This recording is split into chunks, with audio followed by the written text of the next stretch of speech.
Welcome to the Contemplative Science Podcast. My name is Jamie, and as always, I'm joined by co-host Dr. Mark Miller. Mark, how are you, man? I'm great. It's beautiful out, and I love doing this. This is like the best part of my week, and I get a buddy to talk to today. Michael, that we're going to be introduced in a second, is actually a friend and colleague of mine, so I'm excited he's on the show. Yeah, today we're lucky enough to be welcoming Dr. Michael Lifshitz onto the show. Michael is Assistant Professor of Psychiatry at McGill University and the Jewish General Hospital in Montreal. He did his PhD in neuroscience at McGill and then a postdoctoral fellowship in anthropology at Stanford. He's interested in a whole bunch of things, like plasticity of consciousness, and he studies practices that aim to transform our subjective experience, from meditation and hypnosis to placebo, prayer, and psychedelics. Michael, thanks so much for being here. Thank you. Thanks for having me. Where are Um, you, Mark? Where is it sunny at? I'm just outside of Toronto, near Hamilton, actually, in a little town called Dundas. It's lovely here. Not where you are. Is it terrible where you are? Today is a bit of a rainy day, Yeah, it's but been like it's that been mostly nice. this week. Yeah. yeah, I'm speaking in rainy East London, so you guys actually don't. Yeah. I've monopolized the rain, I'm afraid. um, Michael, you're doing some really interesting research on the neuroscience of meditation and on a whole bunch of other stuff, hypnosis, tulpamancy. And I want to start with hypnosis because this is something that isn't particularly well understood, or rather, it's something that I have a preconception about that I'm almost certain doesn't align with the reality. So, to kick off, what is hypnosis in the context of your work? Um, well, I guess hypnosis, it's a bit controversial. So one of the really cornerstone debates in the hypnosis world is whether hypnosis should be understood as a special state of consciousness Mm, or as something maybe more general, like just a way of using the power of suggestion. So basically, suggestion, I mean, again, it's kind of like you can think about it in different ways, but it's basically the idea that there's some kind of communicated concept or idea, and it can be communicated in like specific words or just in cues from your environment, like, uh, I don't know, like even just the suggestion, oh, it's a rainy day, maybe I'm going to feel more sad or yeah. something. Even without a kind of thinking it explicitly, I might have that kind of cue. And the idea is that suggestions actually have very powerful effects on our thinking, on our emotions, on our behaviors, on our biology. And a lot of these effects happen below the level of consciousness, or we don't really realize they're happening. So, hypnosis, I mean, hypnosis is like kind of often we think of it as this very specific kind of scenario where you have a hypnotist and you have someone who's being hypnotized, and then the hypnotist kind of goes through this procedure called an induction, which is uh, it can be different things, but it usually involves suggestions to relax or to focus your attention in particular ways. And the idea is that that puts you in a specific kind of receptive mind state or brain state, some people might think. And then that state makes you more suggestible. So now, whatever the hypnotist says or whatever you say to yourself will have an even deeper effect than it would in your normal everyday life. But it's actually quite controversial to what extent you need to be in any kind of special state to have really strong influences from suggestions. And it turns out that like people who are really suggestible, because there's a lot of individual variability in who's responsive, Yeah. and it turns out that people who are responsive tend to be responsive whether or not they just got a hypnotic induction. And sometimes you can find like almost the same powerful effects, even just in a normal kind of waking scenario. Um, and so that, I mean, there's all kinds of debate. It's actually like a really rich, deep literature in the scientific world that until recently was like kind of put to the side. But even going back to like Charcot and Freud was interested in hypnosis. It's like really built into the whole like lineage of Western psychiatry and psychology. So there's a lot there, a lot to Yeah, say. yeah, the way you've put that, it doesn't sound like, as I imagined it, a separate state. You're either being hypnotized or not being hypnotized. No, it's more like hypnosis is making use of existing mechanics. And if you say the weather is it's raining outside, you're not hypnotizing me. You're just highlighting the fact that I've already got this mechanic of suggestibility that's subconscious. Yeah. So, I mean, I think it's really interesting to think about particular kinds of states of mind that might make us more susceptible to suggestions. Like, I think there's reason to think, for instance, different meditative states or psychedelic states, or, just being drowsy or feeling more trust towards the person who's hypnotizing you, all kinds of things that just might make your brain or your mind more malleable, more receptive. But to me, like, just the basic concept that the ideas you have about your experience profoundly impact that experience. That's what, to me, I kind of really caught on and rolled with in terms of hypnosis and where most of my work in that domain has been. So then, like, I started thinking a lot about how meditation is this other kind of practice, which we normally think of as like quite distinct from hypnosis. Or I guess, again, there's like all kinds of different ways of thinking about it. And a lot of people, would ask the question like, is hypnosis um, or is meditation one form of self hypnosis, or like, are they the same thing? Are they different? And I think for me, so then asking that question, and the way I started asking that question was just by calling up meditation researchers and asking them what they thought about hypnosis. Yeah, right away. I don't like it. I don't. Well, Yeah, because I think you'd like to think that, well, at least the meditation that I do, you'd like to think that you're getting to something real. You're not just putting yourself into an altered state, or you're not just giving yourself high suggestibility. But then, even just you bringing that up and me pushing that line, I think would that actually be such a bad thing? Because actually, there's a lot of benefit you could probably have by suggesting the right sorts of things to you in the right sorts of states. But I just be honest, it makes me feel a little bit weebly to think meditation is just sort of a kind of hypnosis. yeah. So what you just said is like the paradigmatic. Yeah. Like, Yeah. I don't want meditation is about getting at something real, Yeah. and hypnosis is a way of kind of tricking yourself, or Right. like Right. fabricating something that's not real. And Right. so, like, a lot of meditating meditators and like meditation researchers and teachers are kind of like, keep your hypnosis away from my Yeah. patients. um, but to me, that's just like, so there's a lot to say about that. I mean, I think for one, I think the concept of like real is really complicated, and I Yeah. think the idea that meditation is getting at something real, um, it's complicated for a few reasons. I mean, for one, like, a lot of types of meditation are about fabricating very specific states of mind, Sure.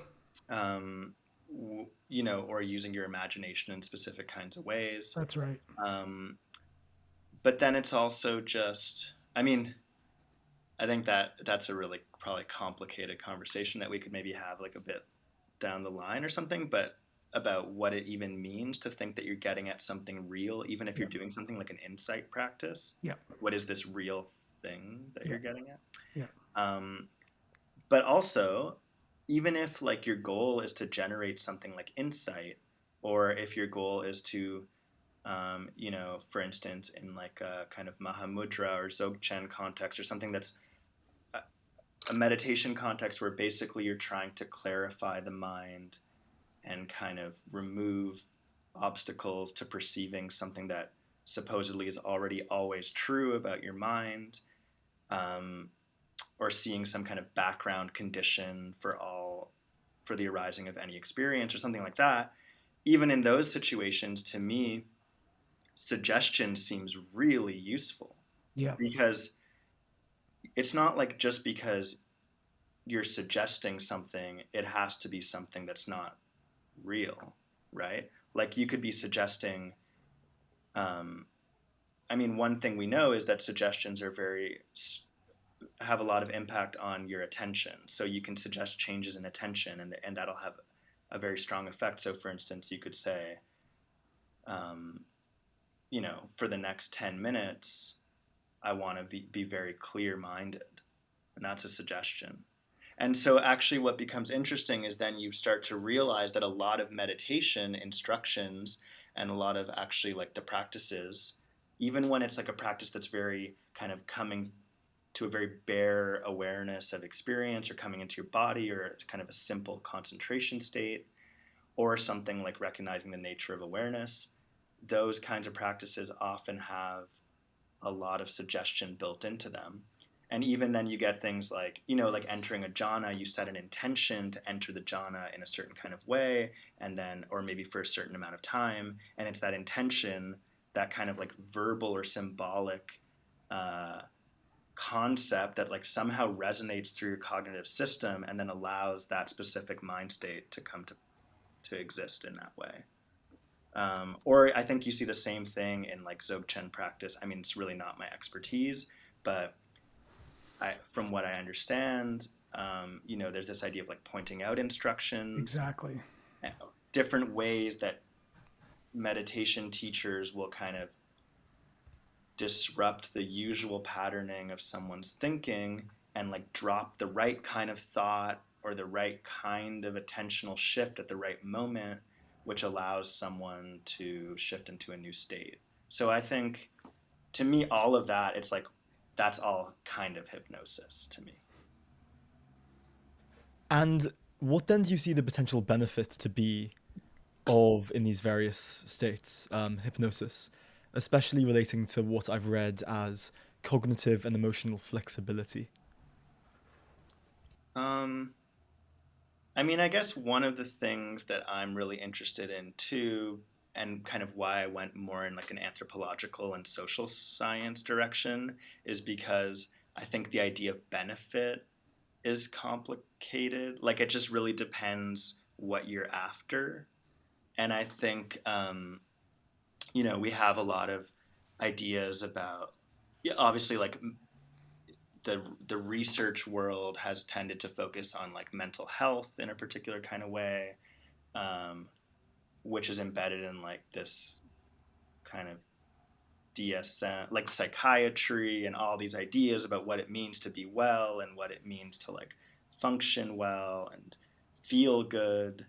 Um, and to me, it's kind of like as I engage more with like other kinds of literatures, like I don't know, even just reading like kind of like more queer literature or like kind of more like things that kind of call into question certain ideas about what the good life is in the first place and like what it means to be well or whether wellness is even something that, or kind of like the social construction of the concept of wellness.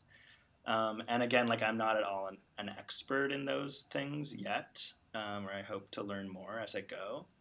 But I think so. I guess like it's just like an ongoing journey for me where I'm kind of constantly coming up against ways in which I assume that certain kinds of things are good, and then I realize that actually maybe not. Like a really simple example is like anger or states like fear or anger, Yeah. where I think a lot of the times you see in like discourse around mindfulness or around um, kind of contemplative practice, not to reduce or say that this is like that all the literature is just making this kind of simplification, but I think it is a tendency to say things like, you know, well, basically that that you're trying to kind of overcome fear, overcome negative emotions, overcome things like your ego, uh, anger, and then I just think then you come up into situations where you realize that those kinds of responses actually have a lot of adaptive benefit. Yeah, they're 2 billion-year-old systems, that have been growing in for a really long time. So of course they have some adaptive function. Yeah, I Yeah. wonder. I wonder just there about like the overcoming. You're right. I think that's I can you can definitely see that. I think in the community and in the literature, you can sort of yeah. I mean, I can understand why somebody might take the overcoming mean to like kind of squash. But probably overcoming could also mean something like coming to recognize and understand and correctly contextualize so that you're afraid when it's pertinent to be afraid, but you're not afraid as a default mode or something. And does that have something to do, because I know some of your work has been on this idea of cognitive and emotional flexibility. And like if we take off the shelf sort of wholesale well-being, it does seem to me like to a certain degree having flexibility of mind and having the flexibility to adjust our emotional sets appropriately to the situation does seem like something we would want as a cognitive emotional organism. You know, you don't want to get stuck in any one set past its goodness. That seems like if there's one thing I could say about well-being, I think it would be that. Like I don't know much about well-being, but I know getting stuck in one set past its goodness is probably a problem regardless of your standard of well-being. And that's something you've been interested in your research, right? Yeah, totally. So, I mean, I think the idea of flexibility um, intuitively makes sense to me. Like, you know, for instance, I often get kind of queasy or like allergic or something lights up in me when I hear anything about like ego being bad. Yeah. Yeah. Obviously, like Yeah. ego is complicated, and ego can be like, Yeah. or the sense of self or something. Yeah. Yeah. Narratives, like I find often there's this talk of kind of like, you are not your stories, or like there's this kind of sense that it would be better to live in a kind of grounded in your body in a way where you're not kind of extending a story about yourself into the future, into the past. And I think like I don't know if anyone actually really believes that, because it just seems so implausible to me that like what why why would you not want to have a story about, like, how could anything meaningful, or Yeah. meaning just doesn't make sense, like meaning only is a story, right? Yeah. So Yeah. like to Yeah. me then anything like about anything like that doesn't really make sense. But then it becomes really clear to in my own experience, like it's really nice sometimes to be able to just drop all the stories for a second. Yeah. Yeah. So targeted use of that wisdom where now you're carrying around a trauma long past the point where it seems applicable anymore. Like let's say in a different context when you were much younger, you had an issue and now you're still acting that out with your current partner, even though that was a 5-year-old thing and now you're 30 years old and you have all these new skills and abilities. That seems like the right kind of place where you might want to target that wisdom and say, well, look, you need to flexibly update the Yeah. way that you're seeing the world because you're not 5 years old and you have all these new skills and abilities. So maybe it's time to drop that narrative. So I hear you with that targeted approach, but you're right. I mean, it's very weird to think, what do you want to live with no history where you don't know who you are or none of that matters? Of course that matters to us. Right. So I think to me the idea of, yeah, like some kind of flexible, like holding things lightly, except I guess in moments you might want to hold things tightly, actually, like if Right. they're slipping out of your grasp and they're really important to you. Right. um, So like right grip, the ability to yeah, right grip your life so you can let go, but you can also hold when yeah. you choose for more controllability in a way. I just find, and I don't know, like I need to kind of do a deeper, I don't have like a really fine grained analysis of this, but it's an instinct that I have, that there seems to be a kind of prioritizing, or, you know, like the pendulum has shifted towards um, thinking that letting go is better than holding on. And to me, like holding on is just as important as letting go. We just had Adam Saffron on, and he was talking about entropy in the brain. You know, you've got this big, you know, it's a pretty hot topic right now that you have all these stuck beliefs, and they're a bit nasty and a bit cruddy and a bit outdated. And then what you want to do with psychedelics or with meditation or with prayer or with anything else that does this, you can create more entropy in the brain. Now things get looser and hotter and wider, and then it cools. But it was cool talking to Adam because he was like, yeah, but like, let's make sure we're clear. You don't want to just heat the brain up. You don't only just let go of your old stuff, Yeah. because also, you know, some things like schizophrenia might be typified by too much entropy. Now you don't know where to be or where the valleys of importance are. And that's got to be just as important as getting rid of the bad stuff, as you've got to install good stuff. And that's got to be properly gripped hard where things that matter to you matter, like really matter. Yeah, that's exactly it.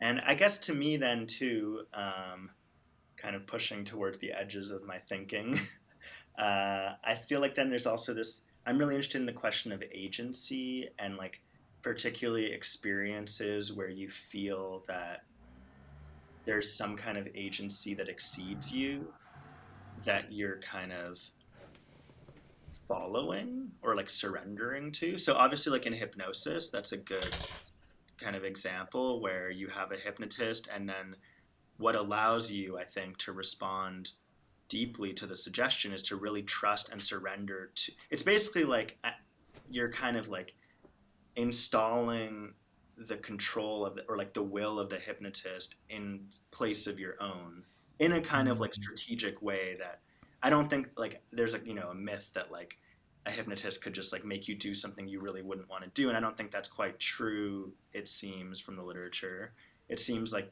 at some point you can kind of like kick in and decide I don't want to do this anymore.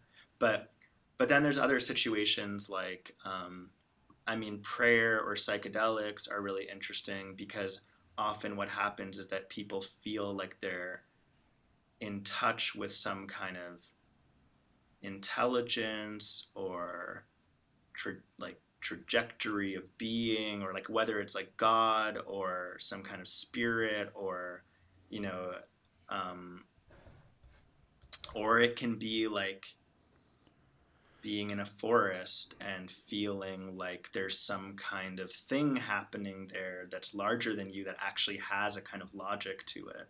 Have you done any research here, Michael? Like, do you have any interesting findings from this sort of field, even if they're sort of preliminary findings? I'd love to hear. Um, I mean, yeah, uh, we're definitely doing a lot of research on like trying to understand how people cultivate experiences where they feel that there's an agency that like whether it's the will of God when they're speaking in tongues that kind of comes into their body, and then that has particular effects in the brain that we're interested in. um, so I can go into that, but maybe just like the general thing that I think is kind of interesting about it is that then it also complicates this idea that like when you say like flexibly updating or like almost like choosing when to grip and when to let go or something. Yeah. But I feel like all of that, and here I'm really kind of just like Yeah, come on, bring it. going into like a philosophical stone philosopher mode. But like I think that still has this implication that there's like a central subject who can make a decision, who can know what's right for themselves, right? And I feel like what's interesting is to think like I think I'm really interested in in learning to listen beyond ourselves. And I don't know, like I think that can come in many different ways. That can mean like listening to other people's experiences who are maybe different, who can show you that what you think is the right thing for like the right way to modulate your attention is maybe actually a very narrow way of you know or like that just that there's something you're not seeing about yourself or about the world. And then I think also learning to listen to like non-human forces, like I and again it's really like not something I understand yet, but I know there's a lot of interesting work in anthropology and obviously just like in outside of academia, thinking about how being surrounded by like a forest or different kinds of living beings who are not human, that there's actually like some really meaningful information about life. I mean, like most basically, right? Like it's just like we're in an ecosystem, we're killing ourselves as a species.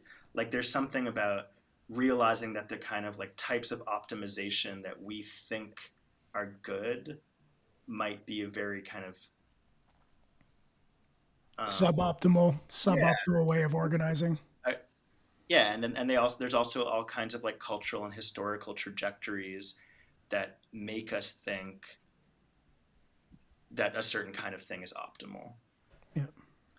Um, so I guess I'm just interested in my own life too, in kind of this balance between kind of self-regulation and then sometimes just like not like sometimes something draws me and it actually feels really unhealthy, you know? And it's like, you know, so there's this kind of rational, like calm, balanced mind that would be like, oh, I shouldn't do that thing. That's kind of like throwing me off kilter, or that's like an unknown, that's risky, that feels like, I don't know, even like hedonistic or like giving into some kind of instinct in me that seems dangerous. But I think often, you know, like I'm not saying we should all just do reckless, crazy things, but there's just something like sometimes you don't know what where things are pulling you, and there's something interesting about kind of like letting yourself be led by forces that you yourself don't understand. Especially when, as you've described, both in terms of the meditation literature, but also then just in terms of in the macro, like we're killing ourselves as a species, our understanding of good and our current sort of radar of what benefit is not necessarily anything to shout about. We're quite good at telling stories, quite aggressive, dramatic stories, and making a whole song and dance that this is the dream and this is the utopia. On the one hand, like, I don't want to be a self or have a narrative, and somehow I've calculated that meaning is going to be preserved, and also like, oh well, this is sensible and rational, and therefore must be pursued. But as you say, like, I think anyone who asks themselves like, when have I made a decision that did seem risky and off kilter or even verging on hedonistic, when was that for the best? Because the truth is, I don't think we're pulled to things for no reason, right? Our intuition is not a this total slave to rationality, and that's the thing that leads the way. And I wonder, when you talk about agency there, is that the kind of thing you're getting at in part? Yeah, so I mean, I feel like my kind of overarching research question, which is kind of hard to like quite grasp, is like, how do you find guidance? Like, like I'm kind of interested in my own life. There's this kind of like mysterious, mystical guidance thing that, and I don't know what it is, and I'm not like I feel like I'm a mystic in the sense that I really just think things are very mysterious. Like, and I don't like I'm very kind of agnostic, but I'm struck like even just like having a dream that feels so significant, or like even when I decided to do my postdoc, um, like I was thinking, where should I do my postdoc, and then I read about Tanya Lerman's work, who I ended up working with, and my friend was like, you should look into her work, and then I did, and as soon as I looked at it, I was reading it, and I remember, and sometimes I have these experiences like on the computer, like I'll be looking at a website and my whole body kind of starts tingling. Like I just have this feeling like this. There it is. That's That, the thing right there. And that's going to happen. It's going to work. This is now yeah, going to work. yeah, Yeah. yeah. And even though, like, you know, then I emailed her and she was like, I don't have any money for you, sorry, like whatever. You know, like there were things that had to happen, but it was just some. I'm just really interested in like creating a space in my own life. And I think this is part of what spiritual practice often is like learning to listen for some kind of mysterious guidance. And I think it's like really hard to kind of scientifically articulate what that might be. But so that's why like I've been interested in particular practices that I think start to get us somewhat in that direction. It sounds very much like Taoism, you know, and I mean it permeates, I think, the other major cultures. I mean, of course, Christianity and I think Buddhism as well, but like in Taoism, it comes forward in a strong way, you know, where the sage is one who has, by relinquishing too much preference over the individual local stuff, has started to grok the way, the great way, you know, the big long ranging dynamic turnings of seasons. And so the sage seems as though they're psychic. I think I've read that somewhere. They seem like they're psychic, but they're not psychic. It's just that they're now in touch with how the way moves. So they move with the way. Yeah, and then you're right. And then all the practices are about freeing you up from being, addicted or overly attached to any of the little micro stuff that prevents you from seeing some of the macro stuff. Right. But so then is the way in that kind of perspective, because I guess what's interesting about like what I'm talking about is it feels very personal. Yeah, Like it's a lot of, and maybe that's also like a reflection of the culture I live in, that we all grew up in, and so on. But like it feels like it's this kind of personal journey, obviously like connected into larger forces, and other kind of collective journeys and stuff. But I think there's something like a personal mythology or something that like starts to unfold, and I don't know. Like I can't tell too if this is just like some kind of like almost like childish, like fantastical, like privileged kind of um, desire or it's way of like moving through the it world. sounds to me just like meaning making. Right. Like we have to find some meaning in our life.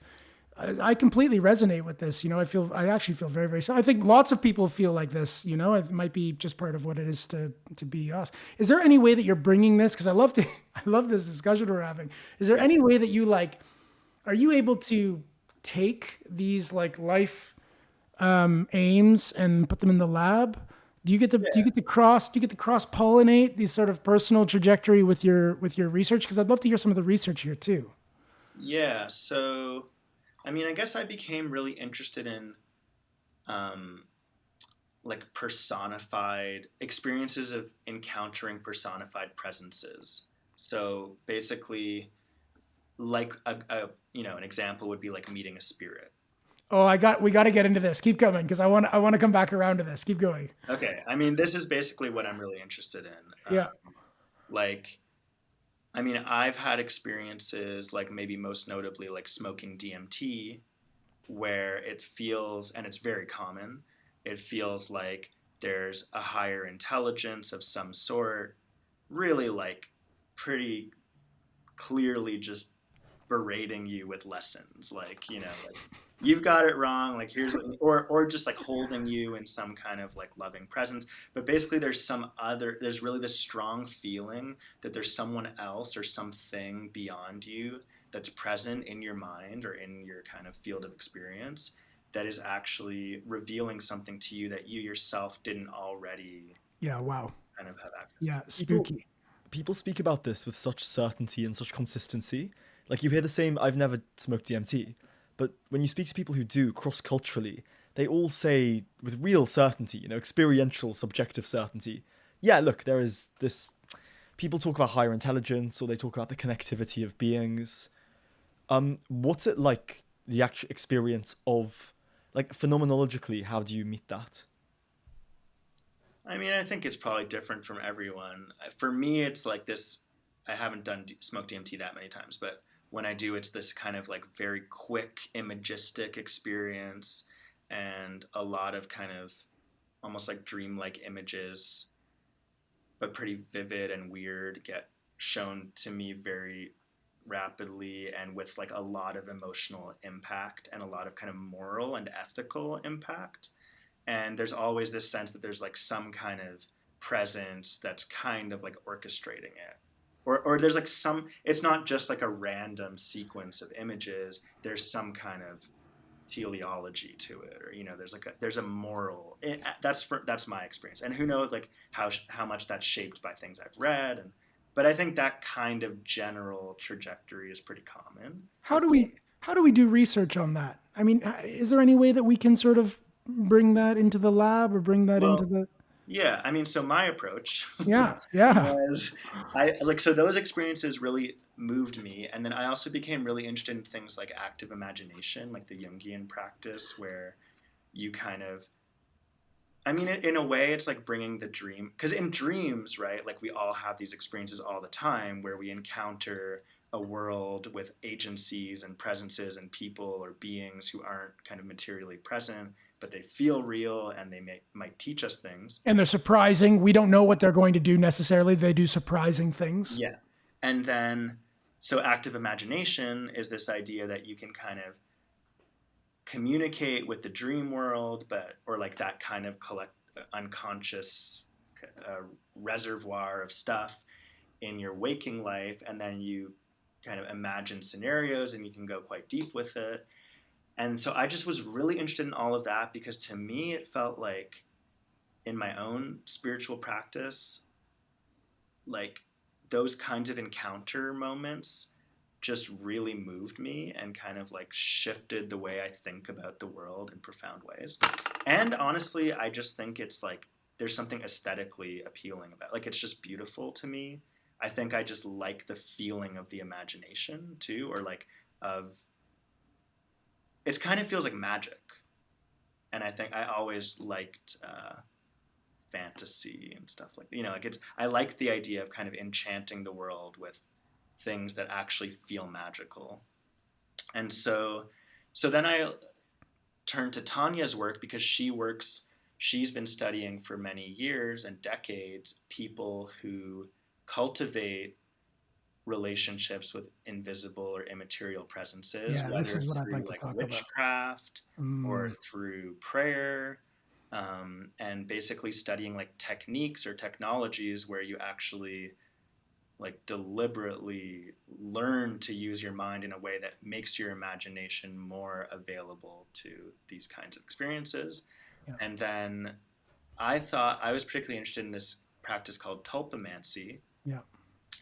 because, well, Can you tell us what it is first? What just yeah. tulpamancy is? So tulpamancy is well, it was originally a Tibetan Buddhist practice, That's right. but it's kind of mostly forgotten, like to the point where most Tibetan Buddhist scholars I've asked about it were like, that doesn't exist. Um, but I've recently been digging into it more with Michael Sheehy, who's a scholar of Tibetan Buddhism, and we've kind of he found some texts that specifically refer to it, and it comes from like the dream yoga tradition. And basically, in the dream yoga tradition, the idea is that in the dream world, you learn to manipulate dreamscapes or the happenings of a dream, um, in order to kind of understand that perception is actually more malleable than you realize, and basically to start to understand the processes by which your mind constructs reality. And then there's the flip side of it is there's daytime practices where when you're awake, you kind of conjure forms in your mind. So you basically create illusions deliberately as a way, again, of starting to understand that actually all of your perceptual experiences are in some sense like fabricated illusions. And one of those things, so that's what like a tulpa is kind of a fabricated illusion or a conjured form. And so that's kind of the old idea. But And it's not just any form, right? It's not like a chair. It's a being, right? That has its own sort of intelligence that you can speak to. Is that right? yeah, I think in like in the Tibetan practices, I'm not actually sure what the scope of it is, like what exactly counts as a tulpa. But then it comes down to us through, I mean, it became really popular on 4chan and on Reddit.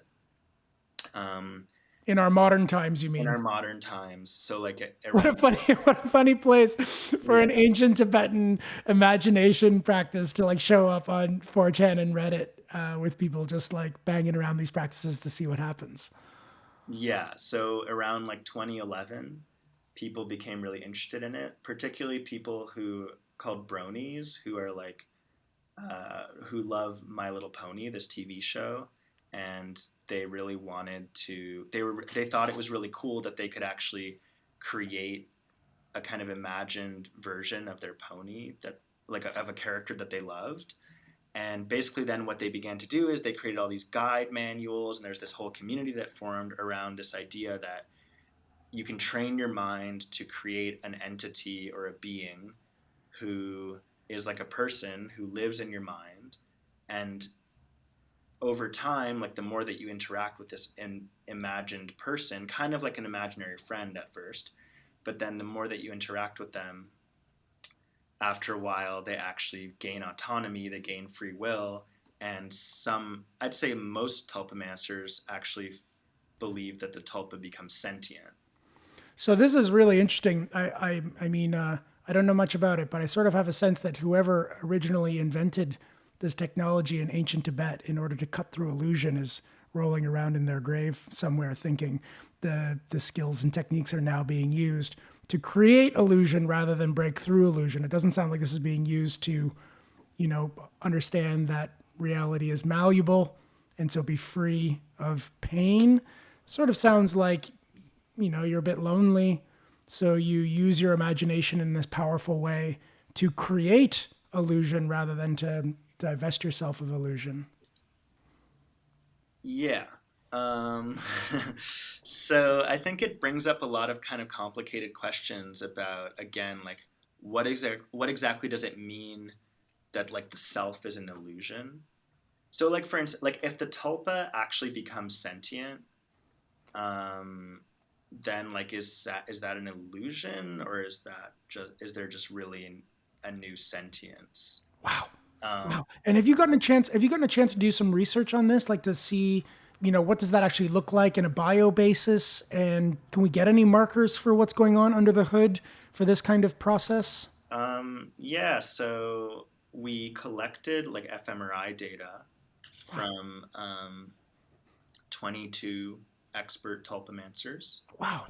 and basically we have, so these are people who have like been doing it for a long time. They have very active and kind of robust and willing tulpas. And so then we brought them in. Asked we asked them to basically speak in their minds in different conditions. So we would either ask the they call it the host, like the person who created the original self who created the tulpa. We'd Yep. ask the host to speak in their mind, or then we would ask the tulpa to speak in their mind voice, or we had a kind of a simulation control condition where we had the host imagine a friend or like their mom or someone else who isn't a tulpa. So it's like recruiting a lot of the same hypothetical mechanisms like social cognition, imagining a person, hearing a voice, all these things. Yeah. Except, Language centers. yeah, but then crucially, there's not this feeling that there's actually someone else present who really Yeah. has. Some autonomous other. Yeah. So we basically did that in a couple different ways. And then we also did so tulpamancers can do something called possession, where the tulpa takes over their body or controls certain aspects of their body. So for those who could do that, we also had conditions where people would write things down, or their tulpa would possess their hand and write it down, and so on. And so I wish I could tell you what we found, um, but actually Jonas, who we both know well, is analyzing the fMRI data right now, and I think by the end of this week we might know what we found. Wow. Um, I have is hypotheses.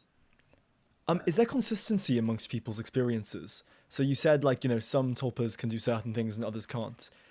That's an interesting thing because it implies this isn't just sort of. It implies the tool itself is universalized or something we all have access to. Because why else would there be consistency in people's abilities, etc.? Yeah, so I mean, what's interesting about tulpamancy is that there are like very clear guides, like there are techniques that you can follow, and the basic concept is that anyone who like in somewhat of a disciplined, rigorous ways follows the techniques should be able to create a tulpa. Um, I think some people struggle more than others. For sure, there's like natural proclivities, but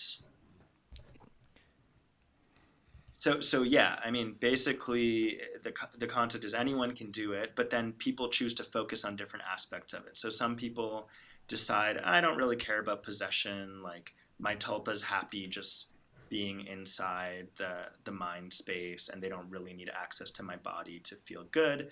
Other people, and some people focus on really training the ability to have like full-fledged hallucinations where like their tulpa actually looks like a visual object, like opaque in their visual field, or they hear it like as if it's really an auditory stimulus hitting their ears. But most tulpamancers are kind of like that just takes so much work, and it doesn't really matter because like what matters is I feel like my tulpa is really there with me and we can communicate anyway. Like I don't really care if her voice is like crystal clear. Um, But the interesting thing is that you mentioned like there's an ontology, right? There's a belief system around the tulpas being independent of you. yeah. Is that something that there's a wider philosophy around? Because it seems Um, like a funky belief in, you know, independently to hold. yeah. So I think this is also part of what I find really fascinating about the whole practice and community is that, first of all, most tulpamancers are not particularly spiritual or like metaphysical about it. Um, More like a practical skill. They just want to create this thing, and so they do it. yeah, but they do come often, and it's not like a homogenous thing where everyone has the same beliefs. Um, but they do often come to the conclusion that the tulpa seems to be conscious. But a lot of them are like kind of skeptical at first, like they're curious, but they think it sounds a bit like far fetched, and then they try it for a while, and I mean almost everyone like they kind of struggle with really believing whether the tulpa is real. And I think real is just this, it kind of always brings you back to this question of like, what does it mean for me to be real in the first place? Yeah. Or what does it mean for a self to be real? Yeah. So then I think the general sense I get from the tulpamancers I've spoken to is that most of them think something like, in whatever sense, like I'm real, the tulpa is just as real. So, like basically there's a stream of consciousness, there's a body, there's a brain, and somehow, in some magical way that I personally think we still don't really understand, uh, there's this stream of knowing and of kind of awareness that emerges from that or exists alongside it. And then basically the tulpamancers are saying, well, it seems like bodies and brains can actually host more than one of those. And Yeah, that your idea that you're one unified thing might be a little bit, and we know that now, right? That you're not really as unified as you think you are. Actually, we're probably more like a permaculture of cognitive processes that loosely cohere. So I yeah, don't think it's at all weird to think you could partition already fragmented parts off, draw a wall around them, let them run sort yeah. of semi autonomously. Wow.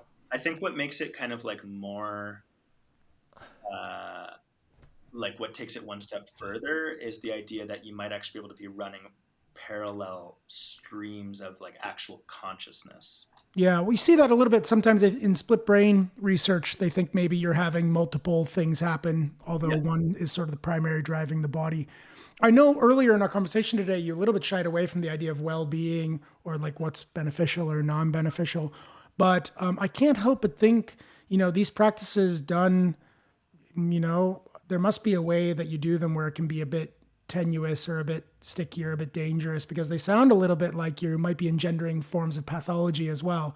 So, like split personality syndrome is a really challenging and really scary experience, I think. And I don't know, is there, I mean, maybe you're not the person to ask about this, but is there a relationship between some of these pathological territories and these sorts of practices? Or maybe it's not as easy just to draw that line. No, yeah. I mean, it's a complicated question. Right. So, I mean, one thing, most of the people we've spoken to find it extremely therapeutic.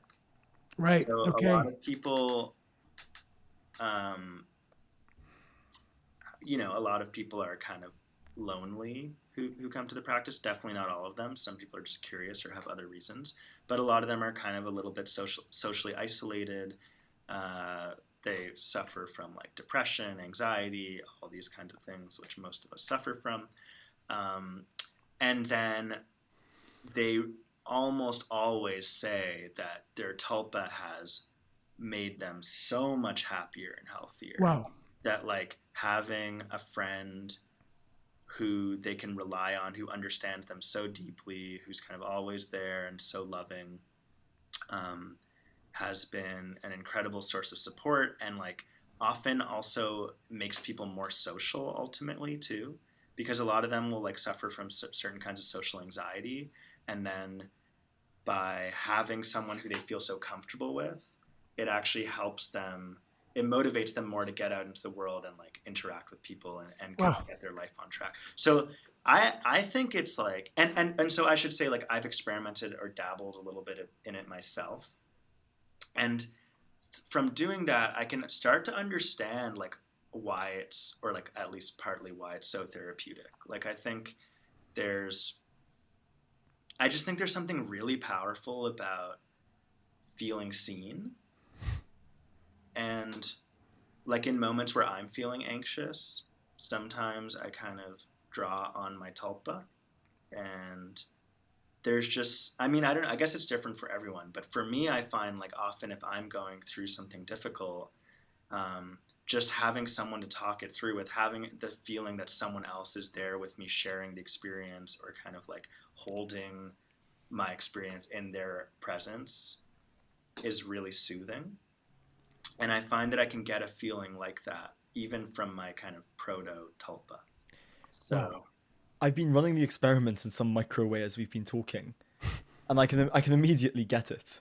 yeah, Like totally, right? And I think that's it's probably this not a dissimilar mechanic in some ways to having someone who isn't a tulpa, having another person. Like as you say, the mechanic of feeling seen, the mechanic of feeling like the experience is shared, the feeling and the usefulness of the dialogue. yeah. Um, Actually, I was kind of like kicking myself because, or I think what would be a really nice experiment to do would be something like a tulpa hand holding pain experiment. Like, there's these experiments showing that like if someone you love is holding your hand, Oh, it's great. you're It's great. Now, can you do that with a tulpa holding your hand? Is a really yeah, cool because I would experiment. imagine, like, I think that's basically the mechanism of therapy. I mean, it's not just that, but I think there's something really fundamental about that kind of just feeling held. And but then I should say on the other hand, like, so most people we speak to are like not, they don't have dissociative identity or multiple personality disorder. They don't have psychosis, but and it doesn't seem like, unless you already have maybe some kind of vulnerability, I don't think that tulpamancy often goes that way. I think Right. there's obviously you see things sometimes, like with any practice, or there's always certain risks, but what you also see sometimes is people who are starting to struggle with psychosis like symptoms, or kind of having like they start to hear certain voices, or they start to feel like their cognition is getting disorganized and there's other presences that are interfering with their lives, and then they stumble upon tulpamancy, and then by kind of having this frame that's more where they can kind of almost like channel those, uh, the way that their mind is starting to slip out of their reach, and having certain kinds of frames around it, it actually helps them contain those experiences and make them much more healthy and kind of beneficial. Wow. So I think it's complicated, but in my experience, it's usually therapeutic. Do you have any insight on how the ancient Tibetans, just because you've sort of like bumped into a couple of the old suttas or texts with this in it, how did they end up using?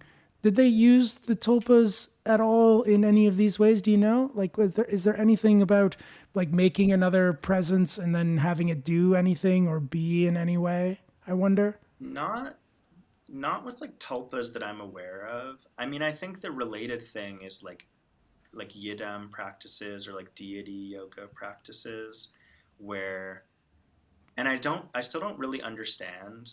I've never practiced those practices, but it seems like you're kind of visualizing a bodhisattva, or maybe a guru or some kind of like deity who has certain characteristics or qualities that you actually want to learn from them or kind of merge with. And so, you'll have practices where you're kind of visualizing this being, and then I still can't really get a clear. I've asked a few different people about whether you ever speak to the deity, and it seems like a bit kind of informal, maybe sometimes, other times no. But So, but certainly there's qualities of their mind that you then are trying to imbue into yourself. So then you kind of merge them into you, which to me seems in a lot of ways similar to what people are doing with like praying to God or having a Yeah. tulpa. Yeah. I heard a story one time about a tulpa in Tibetan Buddhism. And I can't remember the monk or nun who this story relates to. But the story was that they had created a tulpa over time. And the reason they did it was because they were on long retreat and somebody had to go get the groceries. And so they produced a split in their experience so that the primary consciousness could continue to sit in the meditation box in the cave. And the tulpa driving the body outside of that experience could go and get the food from the local village and bring it back. But the experience for the monk or nun was one of opening their eyes after meditation and their groceries had been delivered by their tulpa, so that they could keep practicing in a consistent, persistent, Right. in the way that they had dedicated themselves to practicing. That's What cool. I've never heard that story. what do you think, if there's a takeaway lesson, a takeaway principle here from the tulpas and the experience people have had with them, what would that lesson be? Um, well, I guess my mind goes two places. One is like, so I mean, basically, you can think about, like, if you kind of zoom out, in a way, then a tulpa becomes like a way of accessing. I mean, self is a complicated word, as we're kind of seeing over and over again, but like accessing something in your kind of body mind that exceeds your normal self, like your ego self boundaries, or at least your kind of conscious, willful capacities, and that can give you all kinds of insights and reflections and guidance and support that you wouldn't be able to access if you were not trying to kind of create this reflection mechanism somehow. So to me, it's just kind of like a really clear illustration, or like maybe a kind of intensified or extrapolated illustration of the power of seeking guidance from your unconscious. Yeah. And it just seems like one really potent technology that people have developed to do that in a way that really supports them and like that they get a lot out of, and that maybe has these other, that maybe actually creates another being, and kind of fundamentally restructures like the whole body mind system. And then the other side of it, which I guess is related, is kind of like, and comes back to the idea of flexibility, is just that rather than thinking about like contemplative practices or spiritual practices as somehow like an attempt to like transcend the self, um, to realize that like the self is like basically like a kind of creativity of the self, like that you can fashion yourself in all of these ways that like we don't even realize are possible, and that the self is this kind of constructed thing. And so I think tulpamancy is really interesting because you actually see a self get constructed from the ground up. And I think there's something there about just like the possibilities of constructing our own selves in creative new ways, and kind of the power of the imagination as a site for self-fashioning. Wonderful. Michael, where can everybody find you? Find me? If any listeners want to find you online, where should they go? Google Scholar? I don't know. I don't really do social media too much. Or at your office at Or McGill. at my office. Yeah, exactly. No, but by Montreal. email, I guess. I think like my email should be pretty easy to find. Yeah. Michael, thank you so much for coming on. That's an episode we haven't had before, and I'm massively grateful that we did have it. So thanks so much for coming on. This has been the Contemplative Science Podcast. And as always, we will see you next week.